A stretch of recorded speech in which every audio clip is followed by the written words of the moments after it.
I think we'll start because we're kind of tight on time, so why don't we just get started? Welcome to our session on Next Generation Leadership, Insights from Emerging Leaders. Our new book came out this summer by Palgrave Macmillan. We'll sign it on Friday, and of course it's in the bookstore. As soon as you walk in the door, it's right there. So we hope you'll take a look at it. I'm Sharon Penny, one of the co-authors. The other co-author is Patricia Nielsen, whom you'll hear from in a few minutes. And we also have with us two of the emerging leaders, two of the young leaders who are quoted extensively throughout the book. Ron Bell, who works for the governor of the state of Massachusetts, and Georgiana Melendez, who works for the Commonwealth Compact in Massachusetts. So I'm going to kind of start and give you an overview, and I'd like to do three things.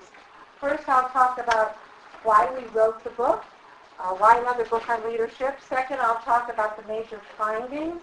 And then third, I'll talk about the surprises. There are two seats up here, and there are three up here. Just the two seats right up in front. So why would we write another book on leadership? Since if you Google or look on the web, there are 38 million entries. So why are we all here, right? Why do you do this? Well, one of the things we noticed when we looked at all those entries is many of the books on leadership are written by current or former CEOs or politicians about their leadership journeys, and those are very important. And there are also quite a few books written by academics, by scholars, like many of you in the room. What we found is there seems to be a real gap. There's not much written by Generation X, the young leaders. Generation X, the people born 65 to about 81. So we thought there was a gap there because we have to know what they think about leadership, what are their views on leadership, and particularly, what are their views on organizations for the future? What kind of places do they want to work? What kind of organizations do they want to lead? So that's the gap that the book attempts to fill. What we have as our research group, our test case, is 342 young professionals from the greater Boston region. 40% of them are people of color. Half are women, average age 37. About 75% of them come from the corporate sector, with the others from the nonprofit and governmental sector. So we have a very good cross-sector of many urban areas in the United States. So that's kind of the basis for the book and for the findings. So let me just tell you some of the major findings. These are also on your handout. I'm going to go through them very quickly now because I'll come back and discuss each one in more detail. The first two, leadership should be shared. Generation X see themselves as collaborative leaders. Generation X are very facile with technology. It's important to them. Collaboration, networking, and communication are major skills that they stress. They also list several desirable characteristics of organizations where they want to work. And finally, they embrace inclusion. So I'm going to come back and talk about each one of those now in a little bit more detail. We asked them to characterize their own leadership styles. And that's where, as I said, our first finding is that they characterize themselves as collaborative leaders. The other thing that they do that they talk a lot about is they define leadership as with a capital L and a small l. This one up here. And leadership with a capital L is sort of the top-down leadership where the boss or the leader tells people what to do, helps them make the decisions. They have common goals that they work towards. Leadership with a small l is when leadership is shared and it's collaborative, or the leadership saying none of us is as smart as all of us are smart together. And emerging leaders, Generation X, prefer the small l. They see that they see both going on, and they see both in many of their companies. In fact, sometimes they get frustrated with too much big L leadership. But they prefer small L leadership, and so that backed up our finding on collaboration. There's still one seat up here, and there's one over there, so you don't have to stand up. And very closely related to that is Generation X like to work in teams. So in the companies where they work, in their social life, and in their nonprofit life, they like to work in teams. They believe that having teams come together and work, we get more good ideas brought to the table, and we get better solutions to problems. So probably neither one of these first two findings are too surprising. I guess we were quite happy to find both of these things. Then we also asked them what they would like to do to improve their own leadership style. And the number one thing that they said was they needed to improve decision making. So this is a skill that they see that they need. We're going to come back and talk about that in a minute and talk about their skills, but they need to improve decision making. The second one probably won't surprise you either. They need more self-confidence. And this was cited somewhat more by females than males. And that, again, was not a surprising finding. But it fits in with our other findings that we saw. The third finding had to do with technology. This generation, as you know, is very facile with technology. It's part of their lives, in their social life, in their professional life. But the two issues that emerged out of the book are that how many of them work in teams, the members of which they will never meet. They have teams that the other people on the team are in other states of the United States or in other countries. So this is something that they're getting used to doing, of being on kind of these international teams. And that's a new challenge for organizations to manage these teams, and for those of them with Generation X, some of them who are already managing such kind of teams. The second part of technology is maybe even more interesting. It is their frustration of being in an organization or a team or a unit where Generation X and Y are in the same unit with boomers, because the boomers are not as facile with technology. The boomers don't know how to use technology as much. They're not as used to it. So they tell us experiences of when the boss is a boomer, but he doesn't know as much as you do because you're surfing the web and you know about the company's competition and customers in ways that the boss doesn't. They find this a little frustrating. Some of them are managing units where they have boomers, Generation X and Y. Other of them are in units headed by boomers. So this is an interesting new challenge for people managing organizations to think about the differences in technological skills that you're seeing. We found that an interesting kind of finding. Our fourth finding was we asked them to list for us some of the skills that they thought were most important. I'm not going to go over each one of these, but I'll just talk briefly about four of them. One of them relates to the keynote we heard this morning. Collaboration, we've talked about that. Number one, it's very important to learn how to be a collaborative leader. Two, they talk a lot with us about networking. And by this, they don't mean social networking and having friends. They see it as a business imperative.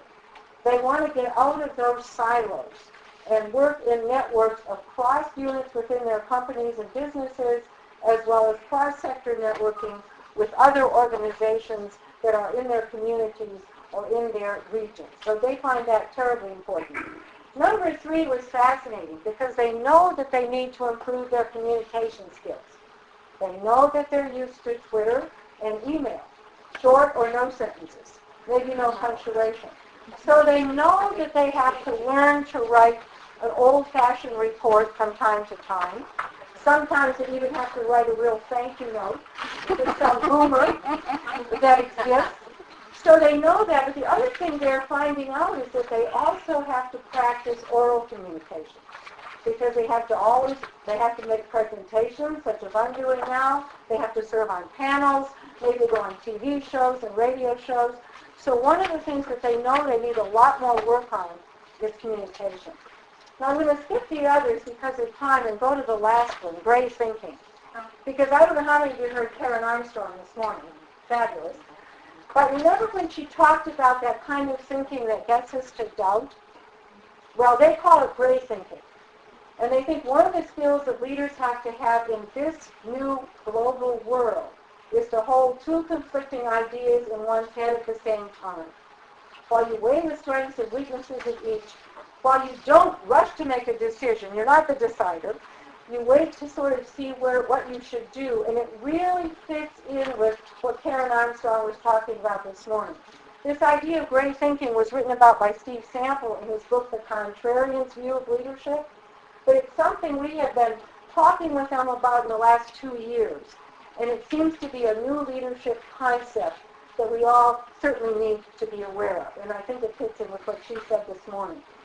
As part of the skill thing, we also ask them, what's holding back your progress? If you know the skills you need, and we're working with you on these skills, what's holding you back?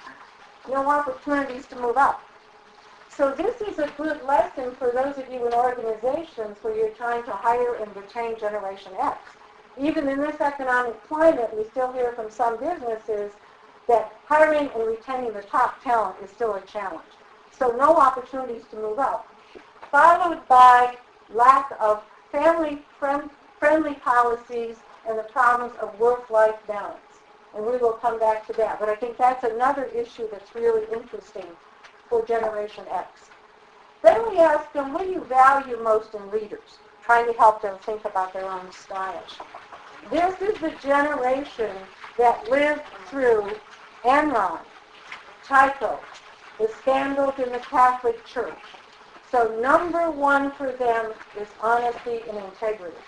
Now the book was written a couple of years ago because as you know you have to write it and get it published and everything. So this was based on 342 people. Since the book, we've done another survey of another group of young professionals in Boston. Honesty and integrity is still number one. We find that encouraging, actually. This is really important to them to find those kind of leaders.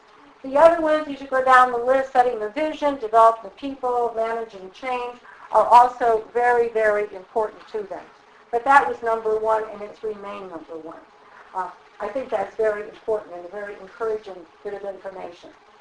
Our fifth finding had to do, what do they want to see in organizations that they want to lead or where they want to work? None of this means that they don't want to go into a company that has a good balance sheet and a good bottom line and doesn't make a profit. That's still very important.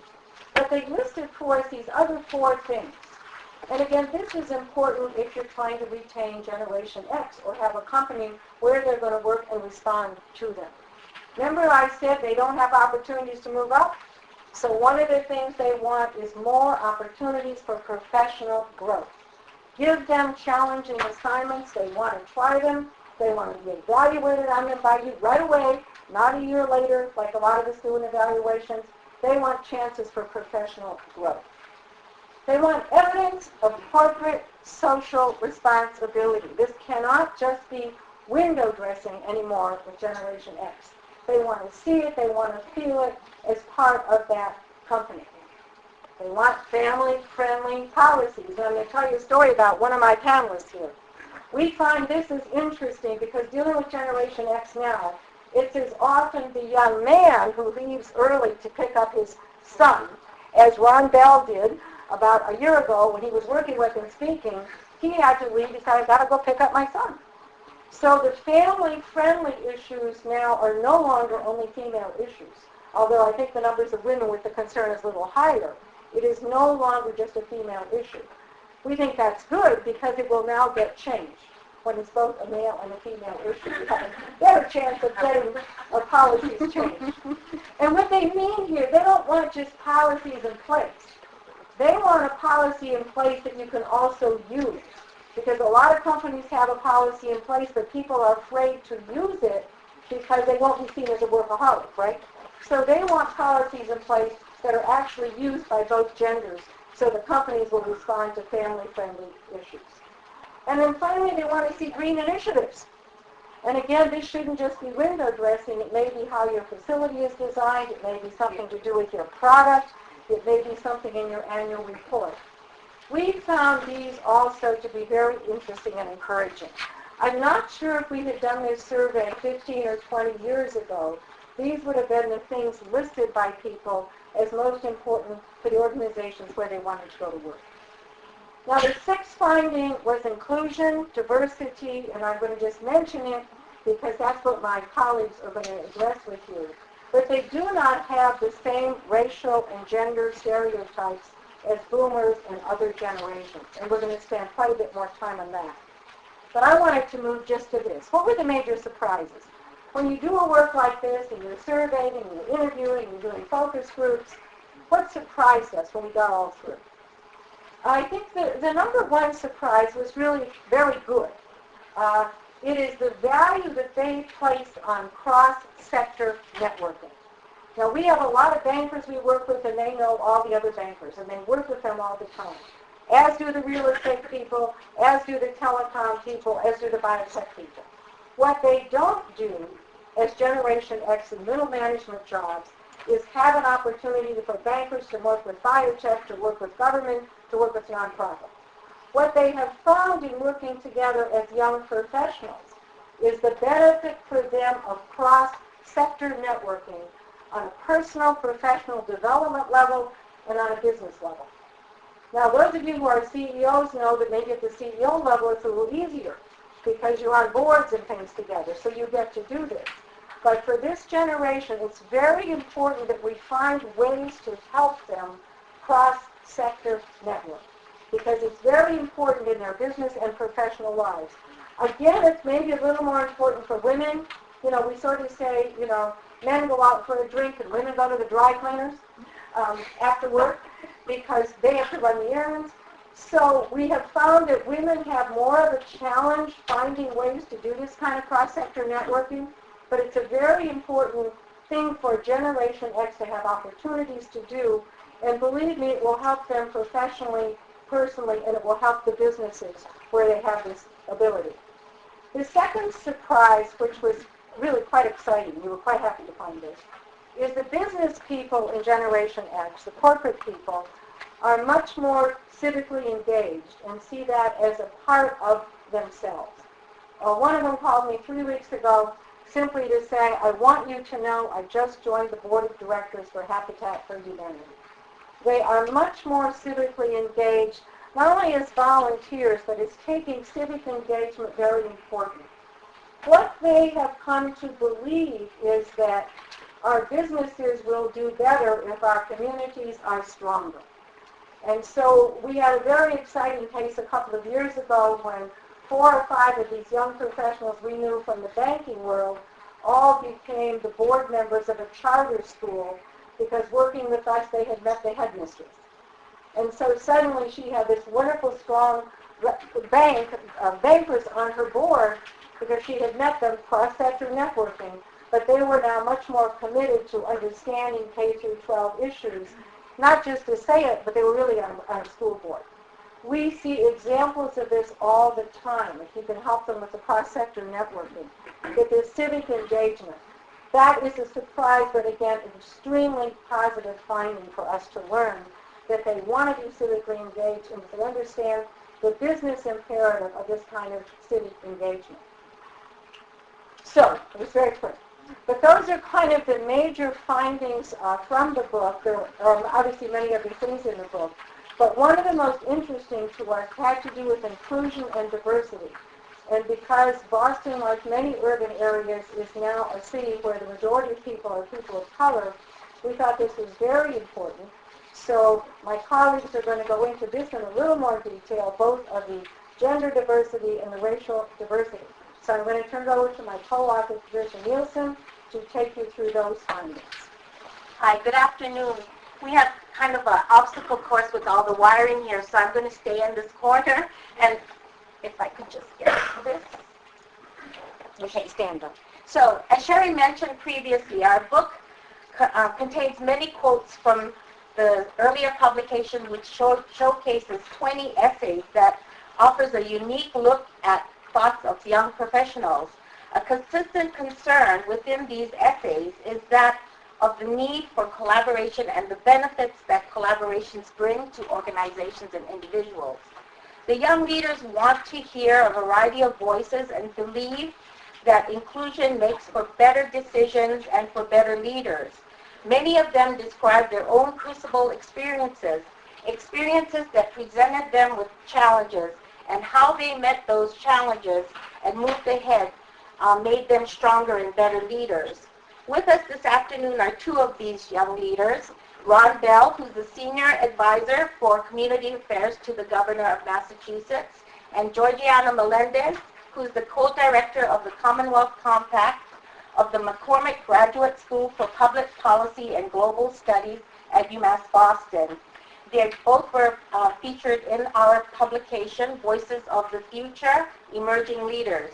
They are also quoted extensively in our new book, Next Generation Leadership, which you have the flyer in front of you, and will also respond to what leadership should look like in the future. First, I'd like to call on Ron Bell to share his thoughts about growing up as a black man in Boston and his ascent to leadership on Beacon Hill. Right? Good. Let's stand up. Okay. Tell she's a teacher.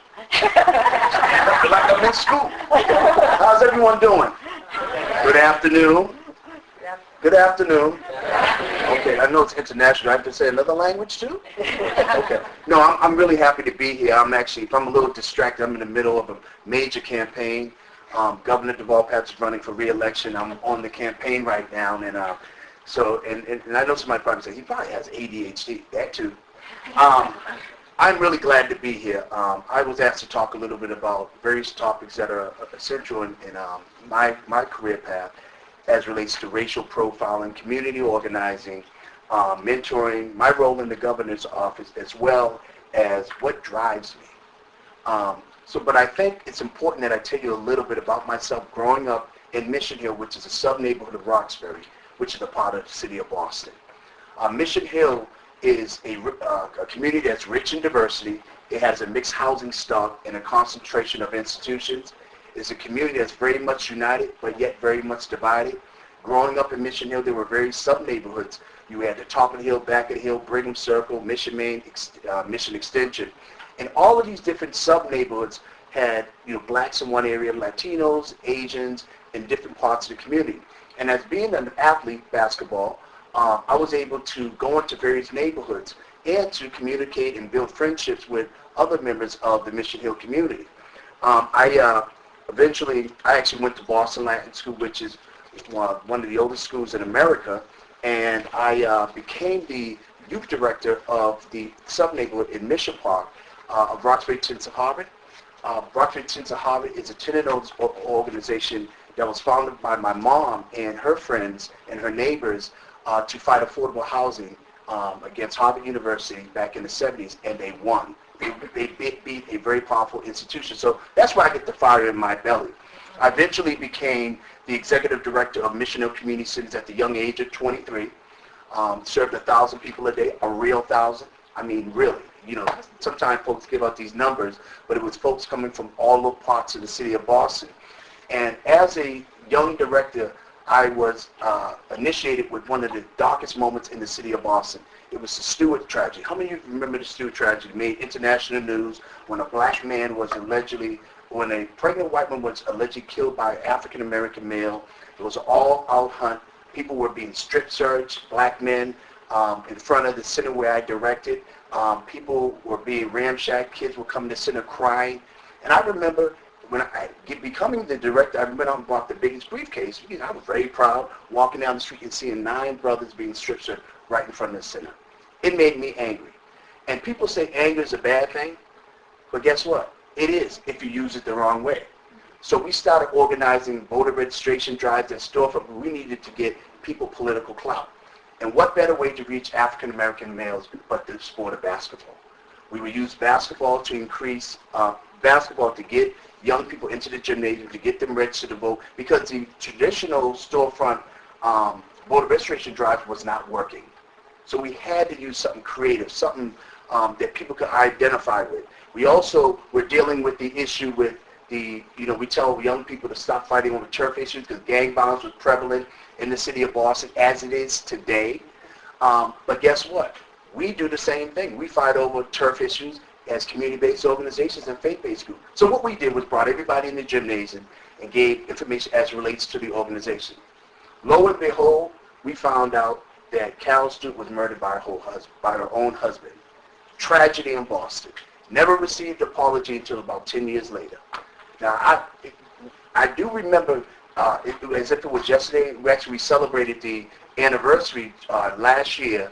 We had a concert in Mission Hill to try to heal the wounds of Mission Hill. Ted Kennedy was buried at Mission Church, which gave Mission Hill in a better light. People seen it in a better light.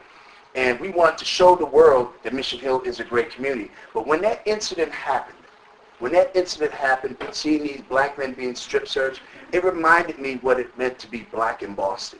It reminded me at the age of 9, walking down the street every Wednesday being spit on by white guys, going to Cub Scouts, smelling of liquor and spit. And then we're singing, my country, tis of thee, sweet land of liberty. But guess what? I didn't feel very free.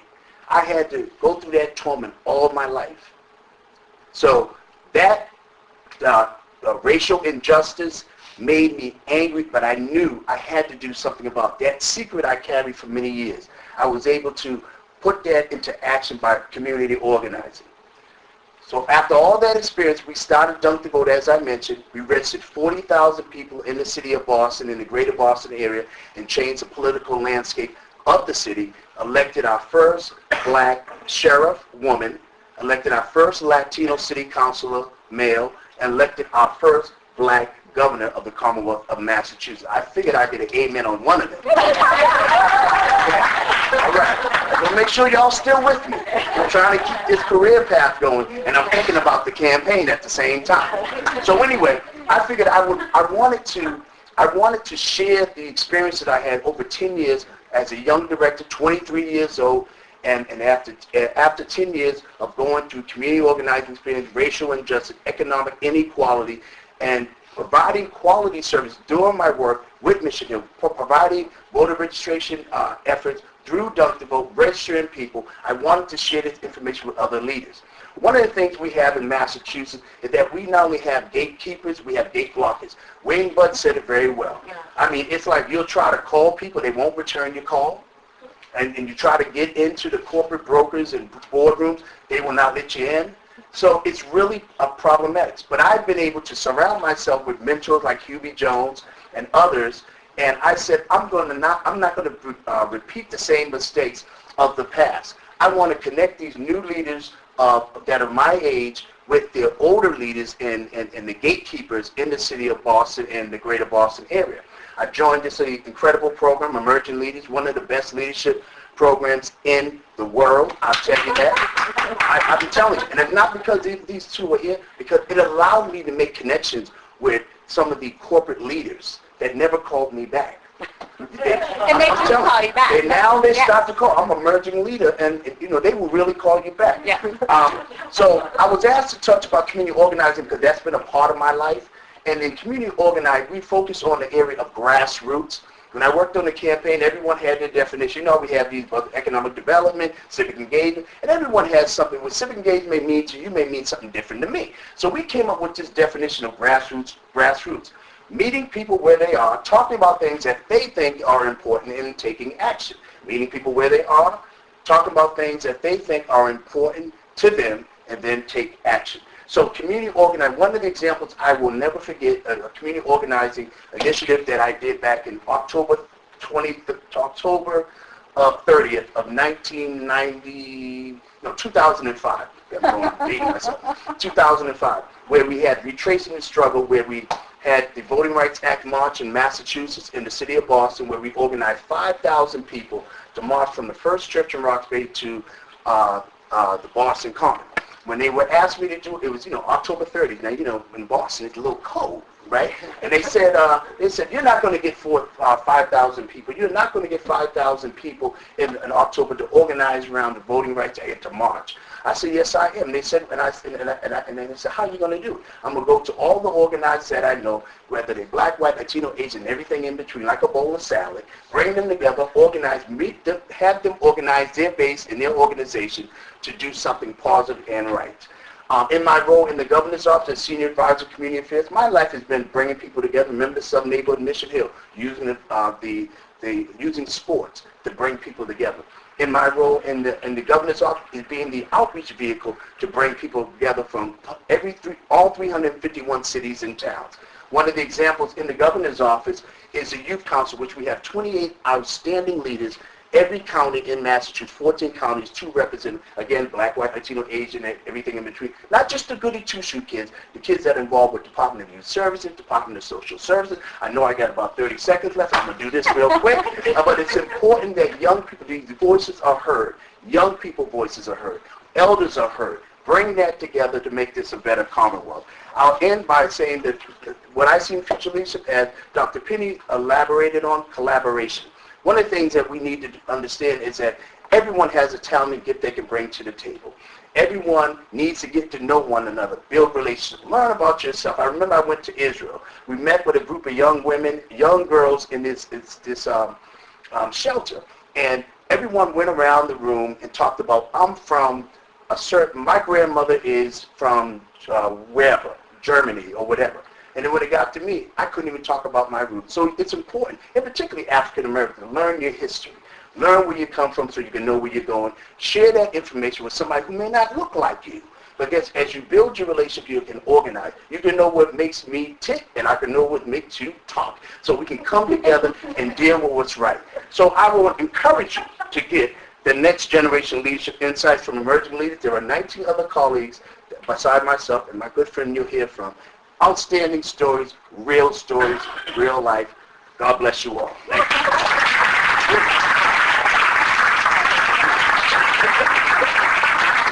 Ron. Actually, we could have given him the whole session, but we only have a limited amount of time. So although as a society we have come a very long way, much remains to be done to achieve racial equality and balance in the workplace, just as Ron has talked about. Generation X members who are minorities tell us that subtle and sometimes not so subtle racism continues. They've had to overcome serious obstacles, as we have just heard from Ron, and he didn't even touch the tip of the iceberg. They report being worried about appearing too aggressive in business settings, even though they have valuable contributions to make. They report concerns about lack of access to informal networks that help one get ahead. When we asked about mentoring in our survey, all groups see it as important, and those of color as well as whites noted that mentors help them assess their strengths and weaknesses, although young leaders of color find it more difficult to find mentors of their own ethnicity. On the topic of gender, the only major difference in behavior and styles for females we note was when males and females took part in a negotiation exercise. Here the males predominated, both in actively participating in the exercises as well as being chosen by their teammates to negotiate on behalf of their group. So let me change the slide here. Okay, so both genders reported to us that networking, as Sherry mentioned before, was very important to them. Women find that developing important networks outside of the workplace is more difficult for them than men because of family responsibilities that they may have. Mentors, as noted before, are critical to leadership development, but males appear to seek out and get more help from their mentors. Organizational values. Organizational values. Males value, which tends to be more task and result-oriented, seem to be better aligned with their organizations than those of females, who have a more holistic and relational value base. As cited earlier, confidence is more of an issue for females. Traditionally, women have been socialized to be behind the scenes and discouraged to be assertive or aggressive. So, how do females create opportunities to practice leadership and gain confidence if it is not offered in their organizations? They get involved in groups outside the workplace, volunteer and take on and practice leadership responsibilities elsewhere to gain confidence. Work-family issues are significant for both genders. Women and men sometimes have to rearrange responsibilities, like the example about Ron having to leave early because of family obligations. But women still tend to see this as more of an overall issue for them than their male counterparts. Until more organizations create policies that foster better work-life integration, work-life balance will continue to create barriers for women to get ahead. Women also report to us that they believe that sometimes they do not receive the most challenging assignments because it is perceived that they will not be able to do them due to family obligations.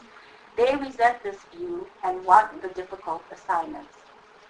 When we explore gender issues further, we hear from women some concerns similar to the people of color. It is hard to make themselves heard in some groups because they are the only female or one of a very small number. They often feel ignored and believe that their ideas do not get appropriate consideration. These young professional women also felt that they find more gender insensitivity when working with older or more traditional bosses, the baby boomer dynamic there, intergenerational. They work well with others of Generation X.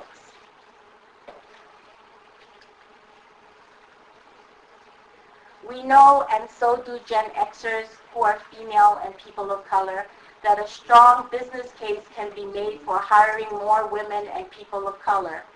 The world is more diverse and inclusion is a must. As more and more members of Generation X move into upper management positions, we hope to see issues of race and gender decline and inclusion made a priority.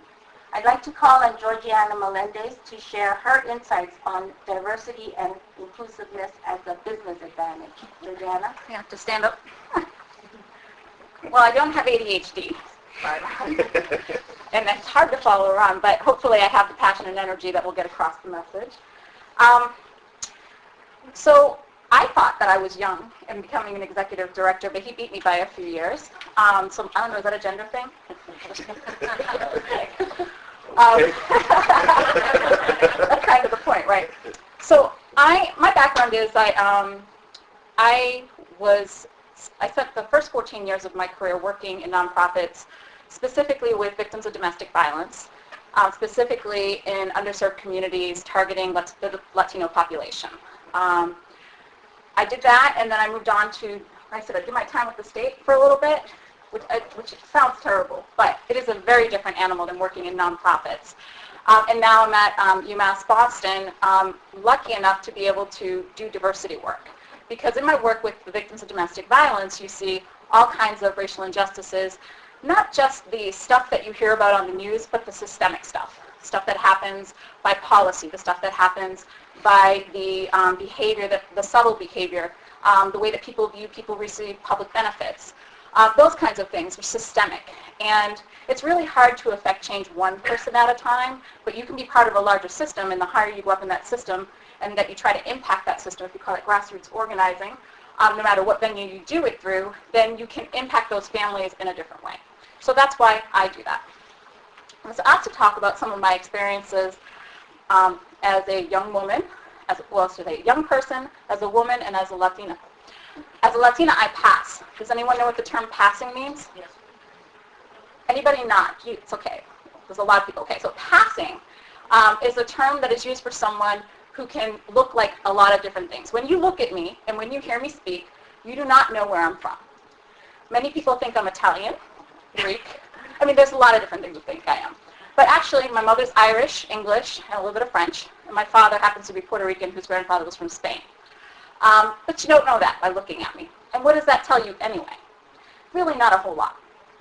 Because my lens on the world is based not just on my ethnic heritage, it's also based on my religious upbringing or lack thereof, my schooling, my neighbors, my friends, and all of the choices that I've made along the way, including who my mentors are. So in thinking about diversity and thinking about, what makes a leader and what makes for good positive experiences, what makes for challenging experience, that's my lens. And early on, when I first became executive director of a small domestic violence program, I went to a leadership program at Simmons College. And it was all women. It was 47 women from all different countries, and we were asked to bring with us something that we could share with the group that told them something about us they couldn't tell by looking at us, but that we were proud of. And I'm an emotional person. I cry at commercials. You could say, you can tell me something in 2 minutes and make me cry, probably. So I'm sitting in this room. I'm 29 years old. I'm trying to be quiet and just enjoy because, it's hard when most of the folks in the room were older than me. That's my own stuff that I was working with. And this one woman stood up and she brought a jar that she had gotten for her 40th birthday. And it had messages from her friends and family just kind of encouraging and thanking her and noticing things about her life that were important. And I'm at the back. The tears are already welling up. I'm just so happy to hear these stories, and I'm feeling, can't wait to meet her. And, so on, people go throughout the night and give their stories. And I didn't get to interact with her for most of the week. It was an overnight program for a week long. The last night they said to us, find someone you haven't spent any time with and eat dinner with them. So actually I went to find her as she came to find me at the same time, and it was really nice. But when we sat down for dinner, she said, I have something to confess that I'm embarrassed about. She goes, but remember that first night when I was sharing my jar? I said, yeah, I loved it. It was great. And I was going to cry all over again. And she said, well, I didn't want to share my jar with you. And I was thinking, me, like, what did I do? I was in the back of the room. I was smiling. I was crying. I was just so engaged. And she said, well, it took me a while to figure it out, but you intimidated me. And I'm thinking, what could I have possibly done sitting in my chair from across the room that made her feel intimidated by me? We came to the conclusion that I'm just confident. I have a lot of confidence. It just is part of who I am. And in all of the things that I do in my work life and in my personal life, I bring that with me. And so I did spend some time questioning myself and saying, should I have done something? Should I taper it down a little bit? Should I ease up? But I don't know how to do that. That's not who I am, and nor do I want to. It was more her problem. And we actually talked about that, about the missed opportunities she had with other people in her life that she judged just from that look of confidence that they carried. So I'll skip forward to another story, because these, I think, are probably more fun than talking about diversity in general. I was in a leadership meeting before, I think I was 24 years old at this time, and the executive director of the nonprofit where I worked had resigned and taken another job. And the board had decided that they were not going to fill that position for a while, but they wanted the work to be picked up by the rest of us. So I'd been there about a year and a half, and I was on the leadership team, your coordinators, directors, and the executive director. So that's the structure, and then they have line staff. So as a coordinator, I was invited to the meeting with board members. Big deal for me at 24. And they had a list on the board of things that you could take on, and there was this HUD report. Anybody who knows what a HUD report is, but it's a complicated report. But I like to write, and I like things that are complicated. And so I raised my hand and said, I'd like to take that on. And this woman who was twice my age, I mentioned that, I don't know if it's relevant or not, said, oh, that's really nice, honey. But we need someone more seasoned to do something like that. Now, she wasn't in charge. She was just another voice in the room. And whenever someone tells me that I can't do anything, well, it makes me want to do it even more. So I said, well, no disrespect intended, but it's not brain surgery. It's a report. Someone's done it before. I can do this. And I had to make my case in front of the board members and the directors and other coordinators who were in the room. Now you think that's the story. That's not even the story. Forget about that. They gave it to me. I'm leaving the room, and the woman who was sitting next to me, also Puerto Rican, says, who do you think you are? What are you talking about? Well, who do you think you are? You just put yourself out there like that, and you just, what if you fail? Do you know that if you fail, we all fail? And failure hadn't even occurred to me. And I said to her, do you know that if I succeed, then you succeed? So, and of course, I succeeded. But the real point is, 10 years later, I came back to that organization as their executive director. 10 years later, she was still in the coordinator role. And I'm not saying that as a brag. That's, people put limitations in front of themselves. And you're working in an environment where you're young, you're a woman, you have, I'm Puerto Rican at this point, right? What of those things makes someone try to kind of tear you down? If you're confident and you're a woman, sometimes that can get in your way and it intimidates people. It gets in the way of opportunities that you might otherwise have. You have to go digging for them. And I've been lucky. I've had great mentors. I've actually had mentors who were not of the same racial background or gender background, and some who were. And I try to get people to mentor me who who have different lenses than I do. So when I think about cultural competence and the work of Commonwealth Compact is trying to make Massachusetts a more welcoming place for people of color. Why? So those of you who are not from Massachusetts may know the answer to this, but if you don't, we have a reputation as a racist state. We have a history of busing. We have lots of negative press that we earned once upon a time. But things are changing. And it doesn't mean that we don't still have negative experiences, but things are changing. And so my job at Compact is to help push people, employers in particular, in a direction where they see leadership opportunities as opportunities for everyone. If the survey, in the book it talks about the survey that was conducted that led to the creation of this project, shows that, 3 years ago, 95% of corporate and nonprofit boards were white in Massachusetts. 90% white male. That's not the demographic of Massachusetts. That doesn't represent the community. And that's really surprising given the way the population lays out. So is it because people are racist, or is it just because people don't know how to bridge those gaps? And so this project is a little bit about that. But what I bring to it is a sense of, for me, what cultural competence is comes from my lens, which is knowing about myself. Being aware of who I am, what my biases are, and how they impact the decisions I make really teaches me about cultural competence. So I come into a room like this knowing that I'm the different one. Every group that I go into, I'm the one who has something to learn about who's in the room, not them about me. And it's not because I'm Latina, it's not because I'm a woman, and it's not because I'm under 40. It's because no matter where you are, somebody is different than you, and you are different from them. So when I think about the future of leadership, I think about people who care enough to want to know more about me and who want to hear about my ideas and will give me an opportunity to state them, and that if I am that leader, that I will give the same back. So.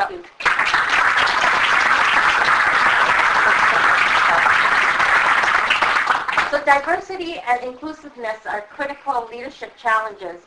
But as we look to the future, we are optimistic that Generation X leaders will bring fresh and viable solutions to the current issues.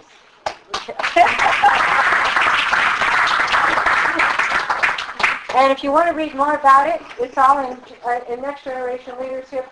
A lot of some of the interviews are in here, the surveys, the focus groups. As Pat said, we are optimistic. We think it's time for some of the boomers to pass the torch. So if we have just a few minutes, if you have any quick questions. Yes. I have a question about networking and whether it's used in different ways in your discussions earlier, because maybe I missed something. But at one point in one of the handouts, what skills and characteristics are important for leaders, and network ranks right up there with collaboration. And then on another slide, how do they rate in terms of importance? What do they value most in leaders, and networking is the very bottom? Well, I think the questions were, with the same survey, the questions were a little bit different. The first slide that dealt with the skills is what they tell us they need to learn about. And the other slide was sort of what do they value now. So they're related, but they're not the same thing. So they were different parts of the survey. Okay. Yes, sir. Well, it seems. Given the values of honesty and integrity as being the primary motive or the primary character trait that they're seeking out, to me that sounds like the idea of translation of a business relationship or professional relationship is more of a personal relationship now, and the line between that is much more gray. And it seems that there's a different viewpoint between the generations, say, i.e. the baby boomers and Generation X and Y, on that opinion, especially, like, say, teachers friending former students on Facebook or whatnot. Yes. Any particular thoughts regarding that divide? Well, as I said, this was partly a survey question. It's also something we discussed with them, but I think it's partly the society they've been brought up in and some of the things that they see make them value this. I think some of the newer issues that we're seeing now with social media are going to bring that whole issue up to the front again for a broader look at it and a broader definition of it. We also do, this is a group that we meet with about 90 hours during the year. So there are about 40 of them a year that come together and work with us for a week in January, then 1 day a month from February through July. So they're with us about 90 hours. We've added in the last 3 years sections on ethics to get some of those issues surfaced where they do case studies on ethics and try to think about what do they do as a middle-level manager when they see something that is troubling. So I think you're right. I think there are gray areas there, but I think it's important for us to know that Generation X has a concern here, and it's something we need to address in our relationships with them and in our companies and our organizations. It's something they're not going to be very patient about. I would also add to that in our cohort from the Emerging Leaders Program and in general, I want to say my generation, passion drives a lot of our workplace decisions, and so honesty and integrity is important. If you don't believe in your boss, my philosophy has always been to tell people move on. And that's not the same philosophy of my father.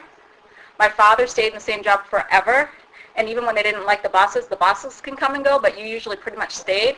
I go where my heart is, and if I don't believe in my leader, then I stay there as long as I need to, and then I move on to a job where I can believe in the leader. So that value really directly connects to what I'm going to put my time and energy into, and does that outweigh my need to be with my family, you know? Yes. Yeah. Okay, didn't have one. Yes, sir. I agree with you that I hear from baby boomers all the time that they would like to see the next generation move up, but they're very reluctant to give up those seats. So there's a ways to go. But their comment oftentimes is this Generation X doesn't understand how long it takes to build these relationships, and oftentimes kind of want that seat at the table very quickly. I don't think you guys are good examples of that, because I have a feeling you paid your price and you built those relationships. There are probably a lot of leaders in here. But from the other Generation X people you see, do you think that's that kind of immediate gratification, or that I want this quicker, Yeah, I think you're more impatient. Yeah, it's interesting. I'm right in the middle, baby boomer and Generation X. We used to be in the middle even growing up. It's interesting. My cousin, he's in his 30s. He's on Facebook all the time, Twittering all the time, and I just can't understand why you don't pick up the phone. And so I've had to stop texting him. If you call him, he won't pick it up. But if you text him, he'll respond.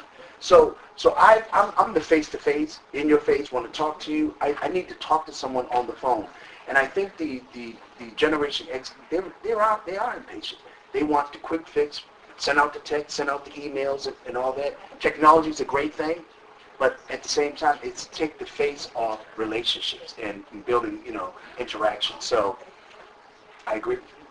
No, I think so. I think some that we work with, that's why they say they want more opportunities to move up. They're not as patient as your father was to try to do that. And if they don't get it, like Georgiana said, they move on. So they are also changing jobs much more frequently. So rather than staying 20 or 30 years, they may stay 3 to 5. But it's a challenge for organizations. If you've got a really talented person, how do you keep him or her when they are anxious and they want opportunities, because the really talented ones will go somewhere else and find something there. So that is an interesting challenge. I think they're not as going to stay in one place as long as the boomers did. And they are a little more impatient. And I coach some people, and one of the things I tell them is that it's okay to skip around a little bit, but even in our generation where that's more accepted, you still have to be someplace long enough to do something. So you might want that promotion, you might want that bigger salary, but eventually when you're moving every 2 years over a span of 10 years, that big opportunity that you should have been earning is not going to be there for you, because the person making the hiring decision is going to say, what did you actually accomplish? And it's hard to accomplish anything in the first 2 years. And that's my plug for the government. It's hard to accomplish anything in the first 2 years. It takes time to build stuff up. Any other questions? Well, we would just end by saying we are optimistic. We think when more of Generation X are in leadership positions, some of the stereotypes on race and gender will go away. We find them extremely creative, extremely innovative, ready to take on new challenges. So I think we are quite optimistic. We agree with you. A lot of boomers are not ready to move out yet. But we've been working with them. We've got several of them on major nonprofit boards now, and we see that as the next step to corporate boards. So we see them, I think, moving into positions, and there are 342 more just like these two. So you have to be optimistic about what's going to happen in our state. Thank you very much.